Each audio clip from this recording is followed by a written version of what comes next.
तो फ्रेंड्स, हमारा computer hardware का ही नया सीरीज चल रहा है। और इस वीडियो के अंदर मैंने आपको बहुत कुछ मैंने पढ़ा दिया था कि कंप्यूटर का पूरा नेम क्या है, यहाँ पर कौन कौन से टाइप के हमारे कंप्यूटर होते हैं, यहाँ पर हर कंप्यूटर का किस तरह से काम होता है यहाँ पर। और मैंने आपको ये वीडियो पहले से सुना दिया था वो क्या है हार्डवेयर, हार्डवेयर को क्या यूज़ करते हैं, हम किस सॉफ्टवेयर को यूज़ करते हैं, बेसिक कंप्यूटर के पार्ट कौन कौन से, यहाँ पर टाइप ऑफ कम्युनिकेशन डिवाइसेस वगैरह मैंने आपको समझाए थे। क्योंकि हमारे टोटल 5 तरह के डिवाइसेस होते हैं कंप्यूटर के अंदर, चाहे कोई भी कंप्यूटर हो, input output device, storage device, internet and network device, input output जो दोनों काम करते हैं यहाँ पर।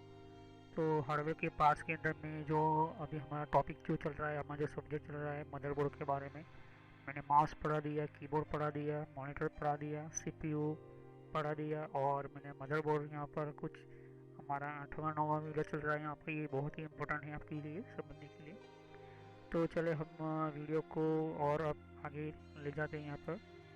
तो कुछ पीछे वीडियो में आपको बसेस के बारे में पढ़ा था, कंप्यूटर के अंदर जो हमारा मदरबोर्ड होती है और बसेस क्या होती है, क्यों हम यूज़ करते हैं बसेस को, और उसकी डिज़ाइनिंग मैंने आपको पिछली वीडियो में बताया था कि डिज़ाइनिंग के अंदर क्या इंपॉर्टेंट होती है यहाँ पर। ओके, तो ये अगर आपको समझ में ना आया तो आप मेरी वीडियो को बार बार वॉच कीजिए। ओके, तो आज जो हम पढ़ने वाले हैं यहाँ पर कि मॉडर्न मदरबोर्ड इंक्लूड।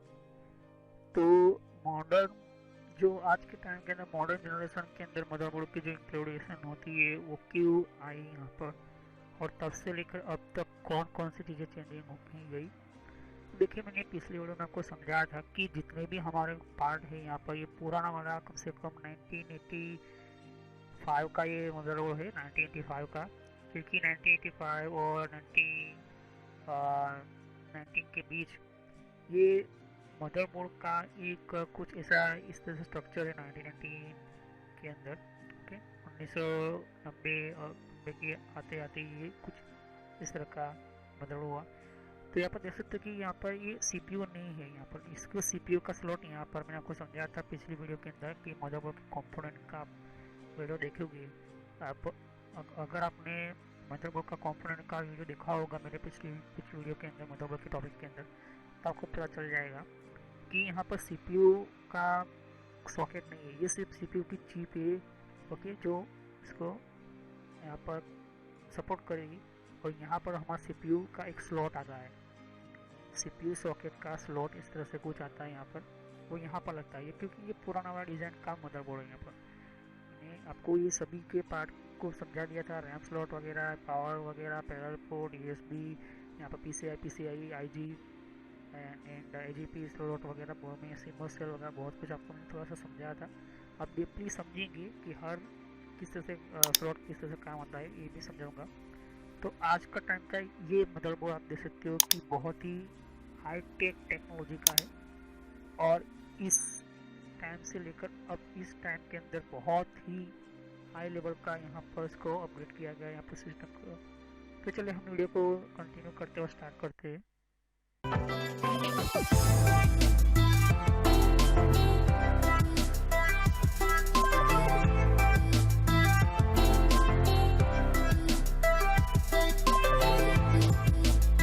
तो वीडियो को स्टार्ट करने से पहले मैं आपको छोटा सा मैसेज देना चाहता हूँ कि इस तरह से आप सोशल कॉलेज एंड एंटरटेनमेंट लिखोगे तो इस तरह से मेरा चैनल आ जाएगा। इस पर क्लिक करने से आप मेरे चैनल के ऊपर पहुँच जाओगे। अगर आप मोबाइल यूज़ करते हो, यूट्यूब पर आप लिखोगे तो आपको इस तरह से लिखना है। और बहुत मेरे प्लेलिस्ट के अंदर मैंने अलग अलग कोर्सेज बना कर रखे हुए हैं।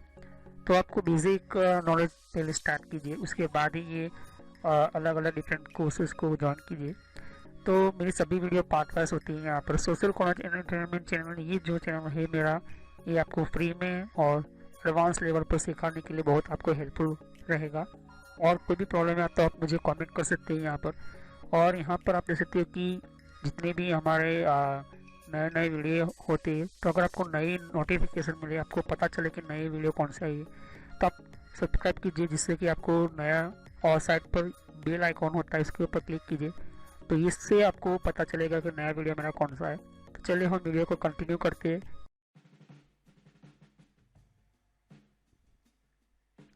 जैसे कि आप देख सकते हो कि जो हमारे सिस्टम के अंदर पैरेलल पोर्ट था, इसको निकाल दिया गया है। यहाँ पर पैरेलल सिस्टम निकाल दी गई है। और देख सकते हैं कि यूएसबी की जगह दो यूएसबी है, यूएसबी 2.0, यूएसबी 3.0। ओके, जो यहाँ पर आप देख सकते हैं कि PS2 पिन है। कुछ बोर्ड के ऊपर आपको दोनों में से एक ही देखने को मिलेगा। तो ये हाईटेक, ये एसएस का मदरबोर्ड है यहाँ पर। और आप देख सकते हो कि उसकी चिप्स, उसकी हर एक सिस्टम पावरफुल बनाई गई हुई है। तो हम इसको समझते हैं सॉकेट और स्लॉट, जिसको स्लॉट बोलते हैं। तो इन विच वन और मोर माइक्रो प्रोसेसर में बी इंस्टॉल। ओके, जो हमारे स्लॉट होते हैं या फिर हमारे यहाँ पर प्रोसेसर्स होते हैं, वो शायद एक से ज़्यादा इंस्टॉल हो सकते हैं कुछ मदरबोर्ड के ऊपर। In the case of CPU in ball grid array package, एक तरह का बॉल होता है यहाँ पर। और ये जो CPU का पूरा स्ट्रक्चर होता है वो एरर पैकेज से होता है यहाँ पर। Such as the VAC3 the CPU is directly solder to the motherboard. Okay, ध्यान से समझिए कि एक तरह का मॉडल नंबर है। ये CPU डायरेक्ट सीधा सोल्डर किया जाता है मदरबोर्ड के ऊपर।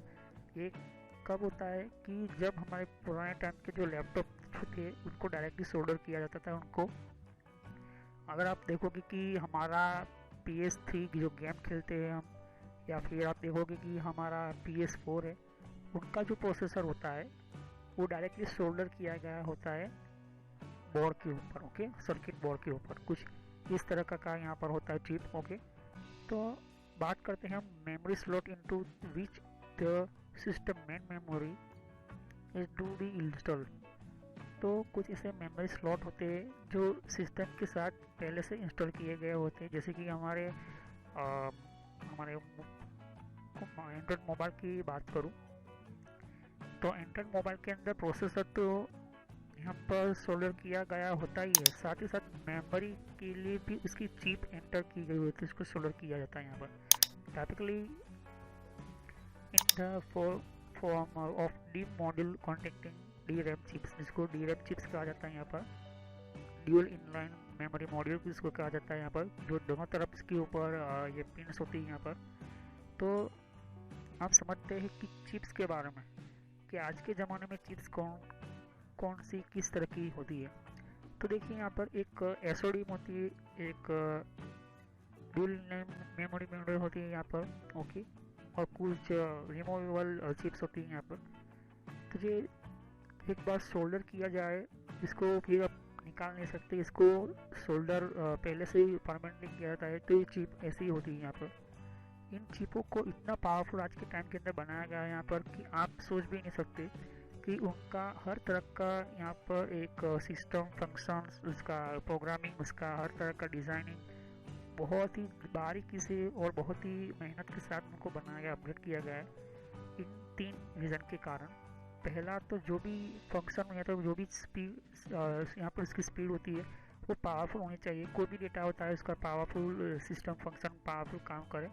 दूसरा कि ये चिप जो होती है वो काफ़ी ज़्यादा से ज़्यादा छोटी की जाए, मतलब और कम की जाए। और तीसरा कि पावर कंज्यूम, मतलब पावर को और कम यूज़ करे। तो ज़्यादातर यहाँ पर छोटे से छोटे, अगर आप देखोगे हमारे कंप्यूटर के मदरबोर्ड के ऊपर की जो भी हमारी सिस्टम जो होती है वो chipset which form an interface between the CPU, front side bus and main memory and peripheral buses. तो मैंने जैसे कि कहा कि हमारे मदरबोर्ड के ऊपर जो बसेस होती है, ये जो बसेस होती है यहाँ पर, ये आगे भी होती है और इसके नीचे भी होती है, मतलब फ्रंट साइड और बैक साइड दोनों साइड होती है यहाँ पर। ये आज के टाइम के अंदर 2007 के बाद ही स्टार्ट हो गया था।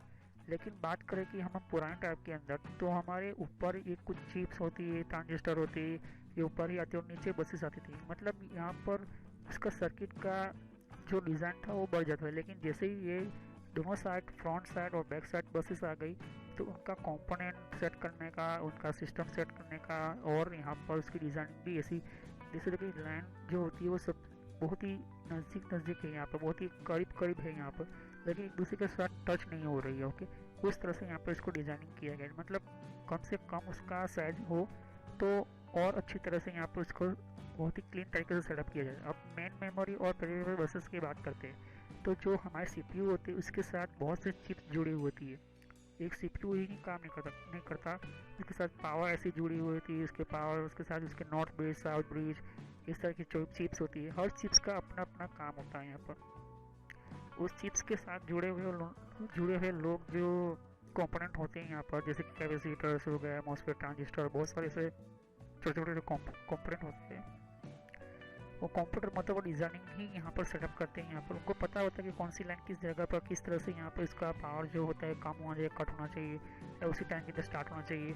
तो कभी कभी आप देख सकते हो कि हमारा जो कंप्यूटर जो होता है वो अलग अलग तरह के यहाँ पर लेवल पर काम करते हैं। चिपसेट जो होती है वो यहाँ पर इंपॉर्टेंट रोल निभाती है। चिपसेट का मतलब ये होता है कि जो चिप हमारे सिस्टम के साथ जुड़कर उसके साथ काम कर रही है। जैसे कि अगर आप देखोगे कि रेलवे प्लेटफॉर्म के ऊपर के रेलवे प्लेटफॉर्म तो है, लेकिन उसके साथ रेलवे के साथ जुड़े हुए लोग बहुत सारी अलग अलग पार्ट काम है, जैसे कि रेलवे की टिकट्स खींचना, काउंटर, उसको कैलकुलेशन करने का, उसको सिग्नल देना, ये सब जो होती है उसको यहाँ पर काम करने वाले, उसको सपोर्ट करने वाले होते हैं रेलवे को। तब जाकर ट्रेन चलती है, रुकती है, उसका मेन इंजन का काम होता है। तो समझो कि यहाँ पर प्रोसेस जो है वो मेन इंजन है, ओके, मेन सिस्टम है, लेकिन उसके साथ काम करने वाले बहुत सारे और भी चिप्स होती हैं यहाँ पर। साउंड के लिए साउंड चिप्स होती हैं यहाँ पर, ओके।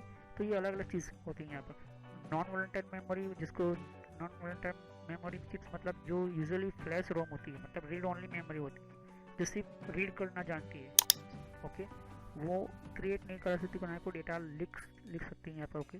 तो usually flash ROM in modern motherboard containing the system firmware or BIOS, a clock generation which produce the system clock signal, the synchronize the various components, slot for expansion cards, the interface to the system, the buses supported by the chipset।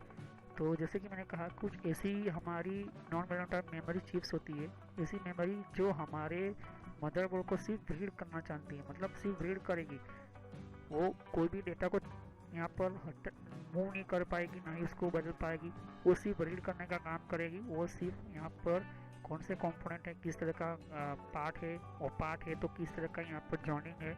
Joining है मतलब उसका आपको सीधा firmware की बात करते हैं, तो फर्मवेयर मैंने आपको समझा दिया था कंप्यूटर हार्डवेयर की चौथा या पाँचवा वीडियो ही है वो मेरा, ओके।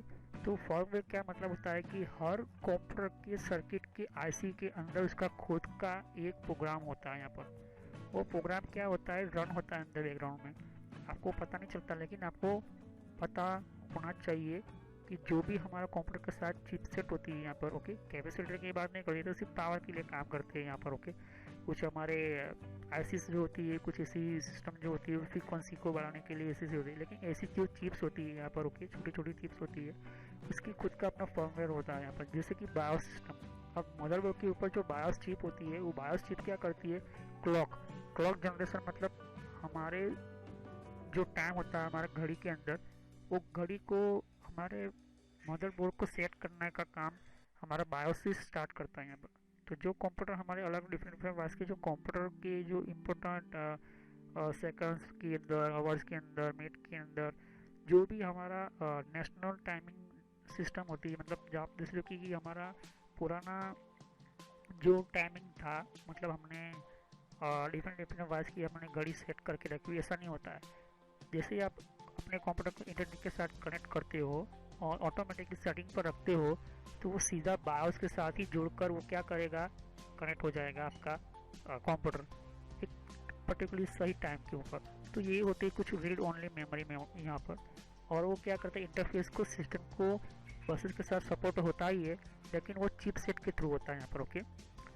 तो पावर कनेक्शन होता है यहाँ पर, पावर कनेक्टर होती है इसके अंदर। मैंने कहा था कि कंप्यूटर के हर सिस्टम जो हमारा कंप्यूटर के अंदर पावर आता है वो 214 मतलब 240 वोल्ट का होता है, लेकिन छोटे छोटे कंपोनेंट्स होते हैं यहाँ पर, कुछ ऐसे छोटे छोटे कंपोनेंट होते हैं जैसे 2 वोल्ट के ऊपर या 3 वोल्टेज के ऊपर होते हैं। तो उनको पावर कट करने के लिए भी अलग अलग से यहाँ पर आईसीज, यहाँ पर उनके अलग ट्रांजिस्टर, कैपेसिटर्स, उसको रजिस्टर लगे हुए होते हैं, जो धीरे धीरे कट करते करते यहाँ पर उसको उस कंपोनेंट तक वो पावर लेकर आते हैं। अगर डायरेक्टली पावर दे दिया तो हो सकता है कि ये हो, ओके, कि ये ब्लास्ट हो सकते हैं यहाँ पर, ये कुछ जल सकते हैं यहाँ पर, ओके।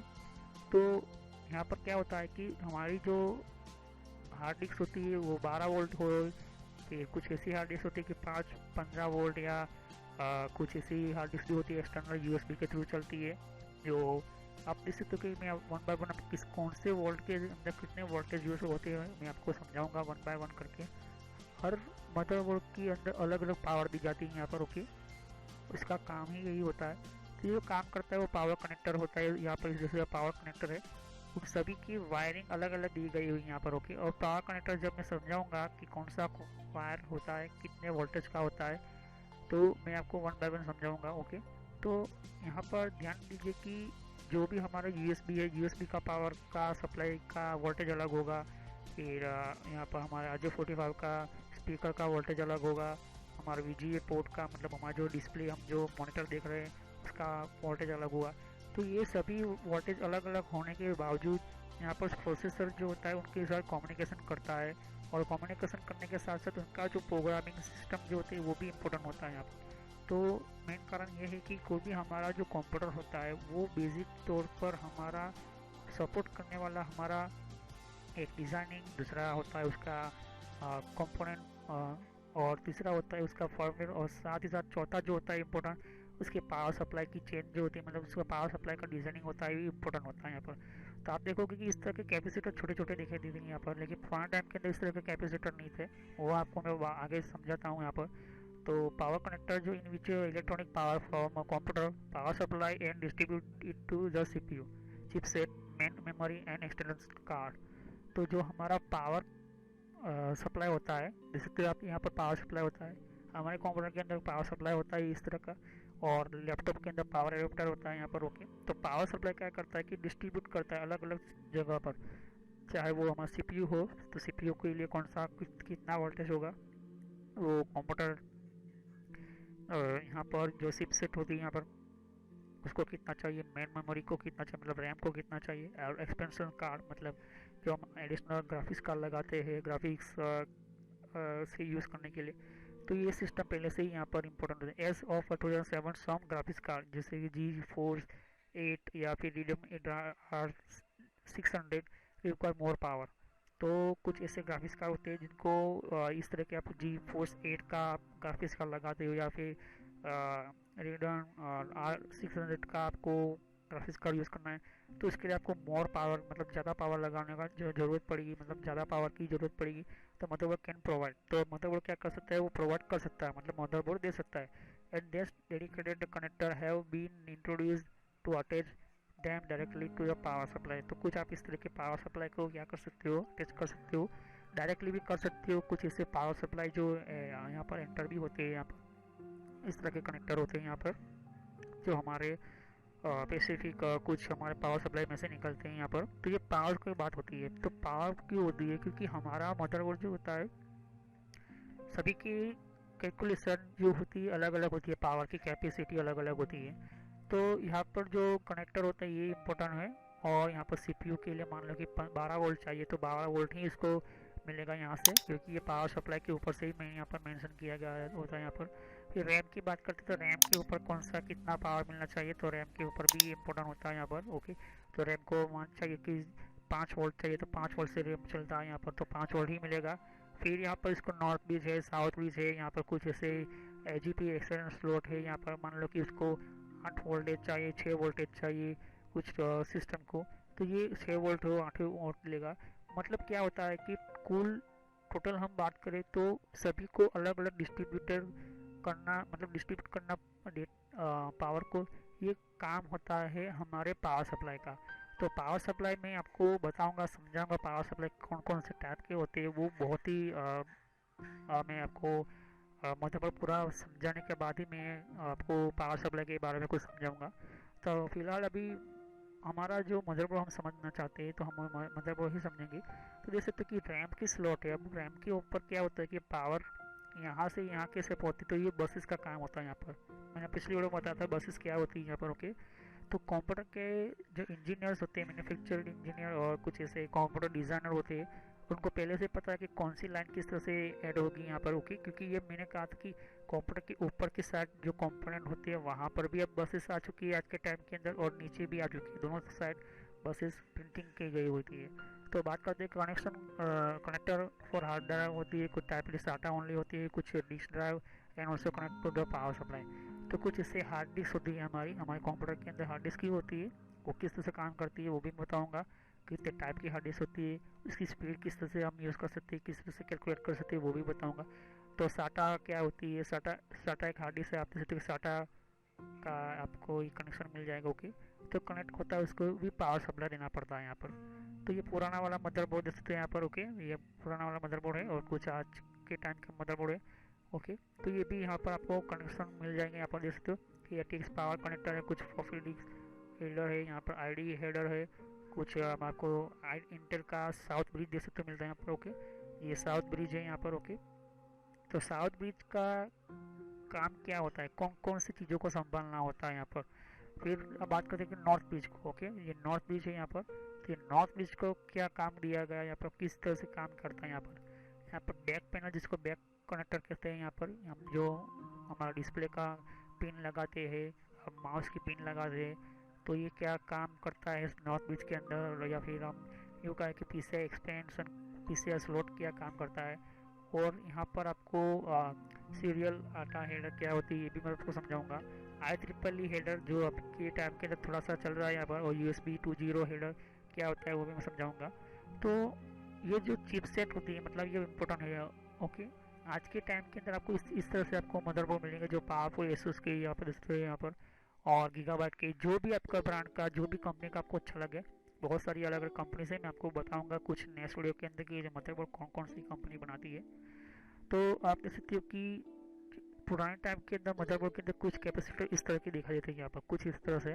ओके, गोल्ड राउंड के अंदर उसके ऊपर प्लास्टिक का कवर लगा हुआ होता था यहाँ पर, उसका ऊपर उसकी डिटेल होती थी, कितना वोल्टेज है, कितना कैपेसिटी वगैरह यहाँ पर है, और प्लस माइनस दिखा देता है यहाँ पर। ओके, लेकिन आज के टाइम के अंदर आप देखोगे कि कुछ हमारे कैपेसिटर्स जो होते हैं यहाँ पर, और कुछ ऐसे सिस्टम जो ICs अगर आप देखोगे तो कुछ इतनी बड़ी बड़ी ICs होती थी, उन IC के ऊपर और बेहतर काम किया गया और छोटी छोटी ICs में सेटअप किया गया यहाँ पर।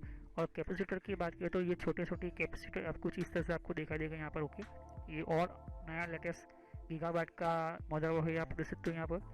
तो यहाँ पर ये जो 4 देख सकते हैं यहाँ पर, ये कुछ एक्स्ट्रा साउंड क्रिएशन के लिए, साउंड के लिए यहाँ पर, ये सब कुछ मैं वन बाय वन आपको समझाऊंगा। अभी तो मैं आपको यहाँ से स्टार्ट करूँगा इस सिस्टम के थ्रू, पुरानी सिस्टम के थ्रू। अगर आप देखोगे यहाँ पर पैरेलल पोर्ट है, लेकिन यहाँ पर पैरेलल पोर्ट नहीं मिलेगा आपको। ओके, नहीं है यहाँ पर। ओके, ये इस तरह का पर्पल टाइप का होता है, यहाँ पर नहीं है, आपको नहीं मिलेगा। तो ये जो है इम्पोर्टेंट हो, आप देखोगे यहाँ पर रैम के स्लॉट 2 है। ओके, और ये कुछ इसके साथ सामने इसका CPU का ये कुछ इस तरह का सॉकेट आता है, लेकिन यहाँ पर देखोगे कुछ CPU का स्लॉट अलग है यहाँ पर। ओके, मैंने कहा था कि CPU के सॉकेट के नंबर भी आते हैं, तो नंबर क्यों दिए जाते हैं कि हर CPU सॉकेट के पीछे उसका डिज़ाइनिंग सेटअप होता है यहाँ पर, उसका डिज़ाइन ये इम्पोर्टेंट होता है आपको देखने को। ओके, तो ये इम्पोर्टेंट आपको समझाने के लिए है, क्योंकि आप ध्यान से देखिए समझे। ओके, फिर आप यहाँ पर देखोगे कि कुछ इस तरह के आपको ये कुछ इस तरह की आपको पिन्स मिलेगी यहाँ पर, लेकिन यहाँ पर फोन नहीं मिलेगी। यहाँ पर 2 तरह की सिस्टम या चिप है यहाँ पर, देख सकते हैं यहाँ पर, ये नॉर्थ ब्रिज है साउथ ब्रिज। कुछ जगह पर आपको नॉर्थ ब्रिज देखने को नहीं मिलेगा।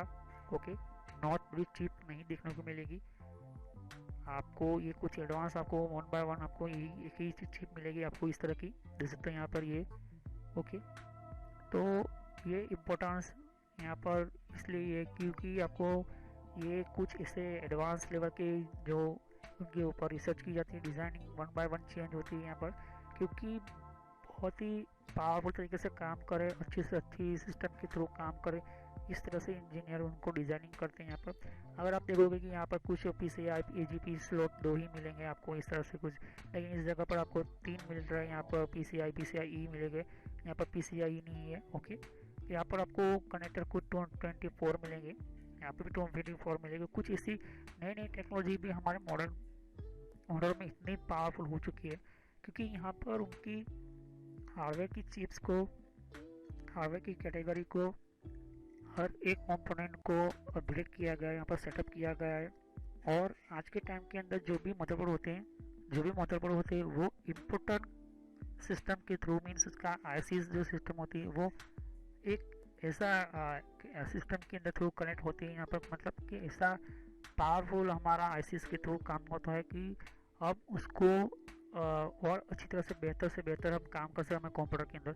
अगर आप देखोगे कि यहाँ पर इस तरह का मेरा मदरबोर्ड है, ओके, और इसके अंदर मैं फोटोशॉप का और हाई लेवल का मैं कोई सॉफ्टवेयर चलाना चाहता हूँ तो सारी ये चल पाएगी। लेकिन इस तरह की मदरबोर्ड के ऊपर आराम से फोटोशॉप का हाई लेवल का जो सॉफ्टवेयर होगा वो चल जाएगा, क्योंकि यहाँ पर उसकी चिपसेट, उसका सिस्टम्स, उसका बहुत ही हाई लेवल का अपग्रेड किया गया है यहाँ पर।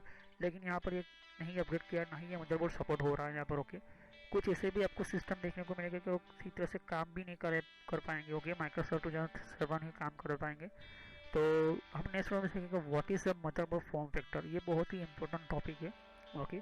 फॉर्म फैक्टर क्या होता है, ओके, और मदरबोर्ड के साथ ये फॉर्म फैक्टर सिस्टम क्यों एंटर की गई है, तो हम नेक्स्ट वीडियो में सीखेंगे। Thanks for watching my video, have nice day. मेरे वीडियो को लाइक कीजिए, मेरे चैनल को सब्सक्राइब कीजिए, बेल आइकन पर क्लिक करना ना भूलें, वरना आपको यूट्यूब की तरफ से कोई नोटिफिकेशन नहीं आपको भेजी जाएगी और इससे आपको मेरी नई वीडियो की जानकारी नहीं मिलेगी। तो हम नेक्स्ट वीडियो मिलते हैं। Thanks for watching my video, have nice day. हम नेक्स्ट वीडियो में सीखते हैं, ओके। तो मेरे सभी वीडियो को पार्ट वाइज ही देखिए, ओके, वरना आपको समझ में नहीं आएगा। तो thanks for watching my video. हम नेक्स्ट वीडियो में कंटिन्यू करेंगे what is a motherboard form factor, okay. तो फ्रेंड्स, वीडियो पूरा होने के बाद भी मैं एक छोटा सा मैसेज देना चाहता हूँ। यहाँ पर देख सकते हो कि बहुत आपको नए नए वीडियो आते हैं, तो यहाँ पर सब्सक्राइब पर क्लिक कीजिए और सब्सक्राइब पर क्लिक करने से और बेल आइकन पर भी क्लिक करना होगा आपको। तो इससे क्या होता है कि आपको नोटिफिकेशन मिलती है, मतलब एक मेरा मैसेज मिलता है कि कौन सा मेरा नया वीडियो अपलोड होता है। हर वीडियो की अलग अलग मेरे रीज़न होते हैं, ओके, और हर वीडियो मेरा पार्ट वाइज होता है। तो सभी वीडियो पार्ट वाइज होने के कारण आप यहाँ पार्ट वाइज पढ़ोगे तो अच्छी तरह समझ में आएगा। प्लेलिस्ट पर क्लिक करोगे यहाँ पर तो ध्यान से देखिए कि बहुत सारे यहाँ पर मेरी प्लेलिस्ट क्रिएट करके रखी हुई है। तो किस तरह से आपको आप नए कंप्यूटर में हैं तो आप बेसिक स्टार्टिंग यूज़र ये जो है प्लेलिस्ट वहाँ से शुरुआत कीजिए, जिससे कि आपको और अच्छी तरह से समझ में आए। अगर आप नए नए कंप्यूटर में यूज़र हो तो नए कंप्यूटर के यूज़र के अंदर आपको ये पहले ये वीडियो देखिए। उसके बाद यहाँ पर आप देख सकते हो कि आप विंडो 7 यूज़ करो या विंडो 8 यूज़ करो या विंडो 8.1 यूज़ करो या विंडो 10 यूज़ करो। ये बेसिक स्टार्टिंग जो यूज़र्स होते हैं बेसिक के लिए होते हैं। उसके बाद आपको माइक्रोसॉफ्ट का ये जो वीडियो होता है ये बेसिक स्टार्टिंग यूज़र्स के लिए। यहाँ पर MS ऑफिस का भी मैंने प्लेलिस्ट बनाकर रखा हुआ है। तो माइक्रोसॉफ्ट जो बेसिक कंप्यूटर लोगों को पढ़ाने वाला होता है, यहाँ पर लोग कंप्यूटर का बहुत ही यूज़ होने वाला होता है, इसके लिए होता है। आप उसके बाद पढ़ने के बाद सॉफ्टवेयर पढ़िए। सॉफ्टवेयर की प्लेलिस्ट अलग अलग मैंने बना कर रखी है। साथ ही मैंने कंप्यूटर हार्डवेयर का भी मैंने वीडियो बना कर रखा हुआ है, कंप्यूटर हार्डवेयर का भी मैंने बना कर रखा है यहाँ पर अलग से प्लेलिस्ट। तो यहाँ पर देख सकते हो कि सॉफ्टवेयर जो है यहाँ पर सॉफ्टवेयर का भी मैंने अलग से प्लेलिस्ट बना कर रखा हुआ है। तो पहले आप बेसिक से शुरुआत कीजिए। तो बेसिक में माइक्रोसॉफ्ट का किस तरह से कितने टाइप की सॉफ्टवेयर होती है उसकी भी मैंने यहाँ पर वीडियो बनाकर रखी हुई है, वो प्लेलिस्ट बनाकर रखी हुई है यहाँ पर, ओके। और यहाँ पर फिर वेबसाइट को किस तरह से यूज़ करना, जैसे कि वेबसाइट कौन कौन सी होती है, ईमेल की कितने टाइप की सेटिंग्स होती है, ईमेल कौन कौन सी होती है, फेसबुक क्या होता है। तो ये जो मिक्स में है, लेकिन अगर आप चाहते हो कि अलग अलग कैटेगरी वाइज तो आपको यहाँ पर फेसबुक की अलग प्लेलिस्ट मिल जाएगी, जीमेल की अलग से प्लेलिस्ट मिल जाएगी। तो फेसबुक लोग इस्तेमाल करें फिर भी उनके फेसबुक अकाउंट हैक होते हैं। और कंट्रोल पैनल भी ये भी बहुत बड़ा इंपॉर्टेंट टॉपिक है। कंट्रोल पैनल का ये भी बहुत ही इम्पोर्टेंट सिस्टम है। अगर आप ये कंट्रोल पैनल नहीं पढ़ते हो तो आपका 50% कंप्यूटर जो 50% जो कंप्यूटर का जो पूरा कंट्रोल होता है वो कंट्रोल पैनल के अंदर ही होता है। तो ये कंट्रोल पैनल आप पढ़े, वो सभी वीडियो पार्ट वाइज ही है। और यहाँ पर आप देख सकते हो कि और भी बहुत कुछ प्लेलिस्ट आपको मिलेगी। तो पहले आप बेसिक से शुरुआत कीजिए, बेसिक माइक्रोसॉफ्ट से, फिर उसके बाद आप हार्डवेयर पढ़े। और ये जो मैंने अभी प्लेलिस्ट अभी ओपन कर रही है यहाँ पर हो रही है, यहाँ पर ये जो है नेटवर्क का वीडियो है, ये नेटवर्क के सभी प्लेलिस्ट है। तो अगर आप कंप्यूटर के फील्ड में कंप्यूटर हार्डवेयर अच्छी तरह से पढ़ चुके हो, कंप्यूटर हार्डवेयर पढ़ने के बाद आप नेटवर्क में जाना चाहते हो तो आप नेटवर्क में जाइए और नेटवर्क की बारे में पढ़े कि हमारा कंप्यूटर का इंटरनेट नेटवर्क किस तरह से चलता है। फिर उसके बाद यहाँ पर कंप्यूटर हार्डवेयर देख सकते हो कि मैंने कहा कि ये कंप्यूटर हार्डवेयर का वीडियो है। तो नेटवर्क पढ़ने से पहले कंप्यूटर हार्डवेयर कंप्लीट आपको समझ में होना चाहिए, आपको समझना होता है। यहाँ पर कंप्यूटर हार्डवेयर के बिना आप इस तरह से कोई भी स्टार्ट नहीं कर सकते हो। तो सभी वीडियो मेरे कोर्स जो होते हैं फ्री में है, बाहर आपको पे करना पड़ता है, पैसे देना पड़ता है, लेकिन यहाँ पर फ्री में है। तो चलिए हम नेक्स्ट वीडियो में मिलते हैं।